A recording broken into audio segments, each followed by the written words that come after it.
வணக்கம். இன்னைக்கு எங்கள் காலேஜில் BBA airline and airport management course join பண்ணியிருக்காங்க. ஸோ ஸ்டூடெண்ட் நேம் அவங்க எங்கேருந்து வந்திருக்காங்க சொல்லுங்கள். தம்பி எங்கேருந்து வந்திருக்கீங்க, உங்கள் நேம் சொல்லுங்கள். நாங்கள் தேனி மாவட்டத்தில் இருக்கேன். விக்னேஷ். விக்னேஷ், நீங்கள் வந்து ப்ரைவேட்டாக +2 முடிச்சிருக்கீங்க இல்லையா? ஸ்கூல் 10th அப்புறம் ப்ரைவேட்டாக தான் பண்ணியிருக்கீங்க. என்ன குரூப் முடிச்சிருக்கிறீங்க? ஹிஸ்ட்ரி முடிச்சிருக்கீங்க. எவ்வளோ மார்க் ஸ்கோர் பண்ணியிருக்கீங்க? 298 எடுத்துருக்கீங்க. எதனால இப்போ கொஞ்சம் லேட்டாக வந்து சேர்ந்துருக்கீங்க? ஜூலை மாதம் ஆகஸ்ட் ஆயிடுச்சு. நீங்கள் ஆகஸ்ட் 3ஆம் தேதி ஆயிடுச்சு இல்லையா? லேட்டாக ரிசல்ட் வந்து கன்ஃபியூஷனில் இருக்கிறீங்க. ஓகே, ஃபியூச்சர் நீங்கள் என்ன ஒரு பிளானுக்காண்டி இந்த BBA airline and airport management course choose பண்ணியிருக்கீங்க? உங்கள் ஃபியூச்சர் பிளான் என்னவா இருக்குது? நீங்களும் சொல்லுங்கள் சார்.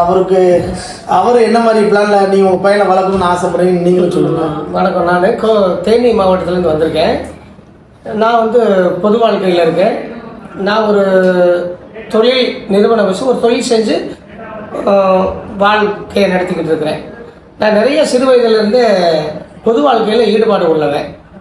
பொதுவாக அரசியல்லையும் வந்து நம்மளை நாடி வரவங்களுக்கு வந்து நம்மளால் முடிஞ்ச நல்ல உதவிகளை செய்யணும், முடிஞ்ச அளவுக்கு அவங்களுக்கு சப்போர்ட் பண்ணுற மாதிரி விரைவிலே எனக்கு அப்படி ஒரு குடும்பத்தில் நான் உருவான ஒரு நபர். நான் ரொம்ப ஏழ்மையில் என்னை படிக்க வச்சு மதுரையிலேருந்து நான் என்னுடைய தனித்திறமையால் நான் நல்லா ஓடினேன். அப்படின்றக்காக நான் கிராமத்தில் பிறந்து என்னை கொண்டு வந்து அங்கங்கே ஒன்றிய லெவல்லையும் மாவட்ட லெவல்லையும் தேர்வு பண்ணி என்னை ஓட வச்சு தமிழ்நாடு அளவில் நான் முதல் ஓட்டப்பந்தயத்தில் வர்றதை வச்சு எனக்கு இங்கே மதுரையில் விளையாட்டு மேம்பாட்டு ஆணையத்தில் ஸ்போர்ட்ஸ் ஹாஸ்டலில் எனக்கு இடம் கொடுத்தாங்க. அந்த டயத்தில் 86 அந்த மாதிரி காலகட்டங்களில்.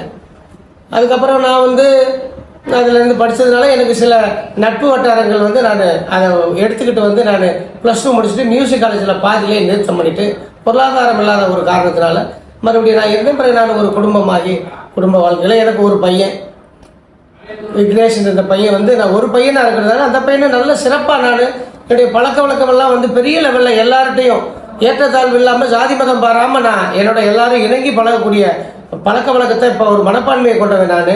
அந்த அடிப்படையில் நம்ம பையன் என் கூட இருக்கிற என்கிட்ட பழகிற வந்து போகிற ஆட்கள்லாம் வந்து என் பையன் அது படிக்கிறாரு இது படிக்கிறாரு அவ்வளோ சம்பளம் வாங்குறாரு இவ்வளோ சம்பளம் வாங்குறாரு பெருமை பேசக்கூடிய சூழ்நிலையில் நான் வந்து என் பையனை ஒத்த பையனை பெற்று நம்ம இவ்வளோ சோசியல் ஒர்க் பண்ணிட்டு அவனை ஒரு நல்ல நிலைமையில் கொண்டு போய் வைக்காம நாம் வந்து இல்லாத காலகட்டங்களில் அவனுக்கு பின்னாடி யார் வந்து அவனை வந்து அந்த ஒரு தூக்குதல் வந்து யார் அவனை தூக்கி விட முடியும், அவனுக்காக பெண்ணுக்கு நின்று துணை இருக்க யார் முடியும் அப்படின்ற கேள்வியெல்லாம் என் மனசுக்குள்ள ஒரு எழும்பி நானும் என் மனைவியும் வந்து ரொம்ப என் பையனுக்காக நாங்கள் கேர் எடுத்து அவனை 1ஆம் கிளாஸ்லேருந்து 6 வகுப்பு படிக்கும் போதே அவனை நாங்கள் பள்ளிக்கூடத்துக்கு பஸ்ஸில் ஏற்றி விட்டு திரும்ப போய் இறக்கி கூப்பிட்டு வந்து அழுதுகிட்டே தான் போவேன். அந்த மாதிரி ஒரு சூழ்நிலையில் இவனை நாங்கள் மேரி மாதா ஸ்கூல்னு சொல்லி ஒரு ஸ்கூலில் நல்லா காஸ்ட்லியாக இப்போ ஃபீஸ் கட்டி 2-3 மெட்ரிகுலேஷனில் சேர்த்து அது போக மேற்கொண்டு ஒரு 10 பள்ளிக்கூடங்களுக்கு மேலே அவனை 10வது வரைக்கும் எழுத வச்சு நான் இவனை 10வது எழுதுறதுல வந்து சரியாக பாஸ் பண்ணுவானான்ற ஒரு சந்தேகம் எனக்கு வந்ததுனால சரி ப்ரைவேட்டாக வந்து தனியாக ஒரு டீச் பண்ணி கூட அவனை 10th நல்லா ஸ்கோர் பண்ண போகிற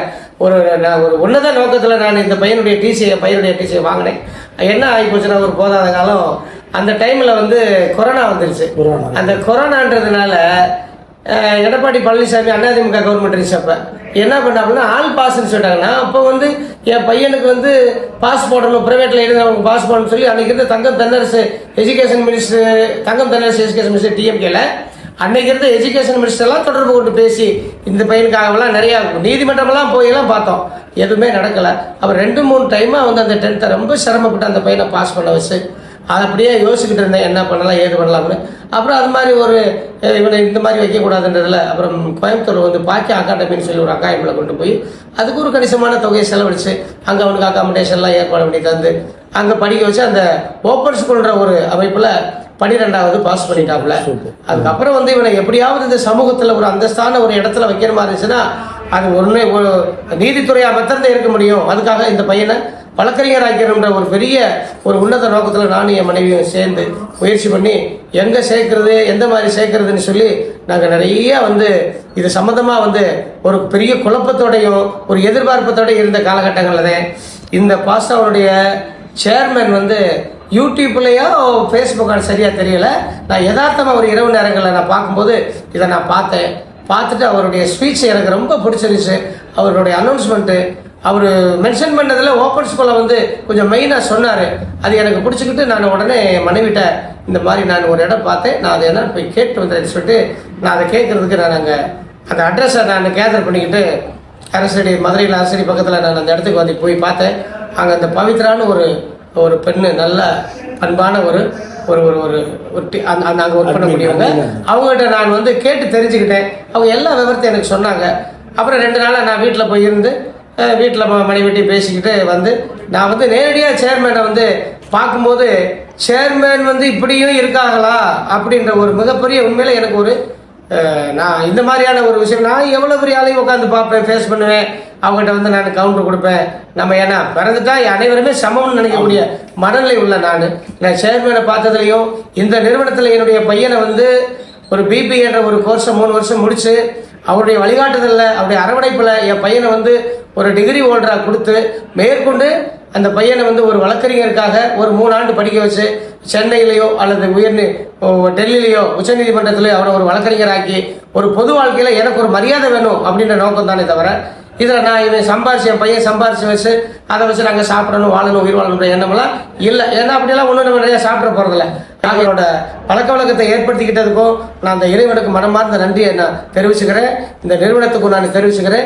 என் பையனை ஒரு நல்ல வழியில் கொண்டுட்டு வந்து எனக்கு ஒரு நல்ல வழியை தேடி கொடுக்கணும் சரி சேர்மனை மீண்டும் என் சார்பாகவும் என் மனைவி சார்பாகவும் கேட்டுக்கொண்டு இந்த தகவலை நான் உங்கள்கிட்ட நான் தெரிவிச்சுக்கிறேன். ரொம்ப நன்றி. அவங்க அப்பா சொன்ன மாதிரி அவங்க ஒரு வீடியோ பார்த்துருக்காங்க. இந்த ஓப்பன் ஸ்கூலில் முடித்தாலும் நீங்கள் எங்களோட இன்ஸ்டியூஷனை தொடர்பு கொண்டு டிகிரி படிக்கலாம், டிகிரி முடிச்சு நாளைக்கு எல்எல்பி வரைக்கும் நாங்கள் முடிச்சு கொடுக்குறக்கு எல்லா உறுதுணையாக இருக்கிறோம்னு சொல்லி ஒரு வீடியோ ஒரு 10 நாள் முன்னாடி நாங்கள் பப்ளிஷ் பண்ணியிருந்தோம். அதை வீடியோ பார்த்து இன்றைக்கி நேரில் வந்திருக்கிறாங்க, அட்மிஷன் சேர்ந்துருக்கிறாங்க. ஹாஸ்டல் வசதி எங்கிட்ட இப்போ கம்ப்ளீட்டாக ஃபுல்லான காரணத்தினால வெளி ப்ரைவேட் ஹாஸ்டலில் தங்கியிருந்து எங்கள் காலேஜ் நாளை மறுநாள் வெனஸ்டேலேருந்து அவங்க வர போகிறாங்க.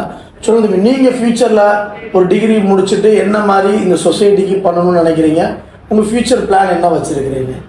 நான் ஒரு வழக்கறிஞர் ஆகணும், அதுக்காண்டி தான் ஊரில் வந்து இந்த சூப்பர். அது சொசைட்டி கொஞ்சம் நல்லா பெறணும்.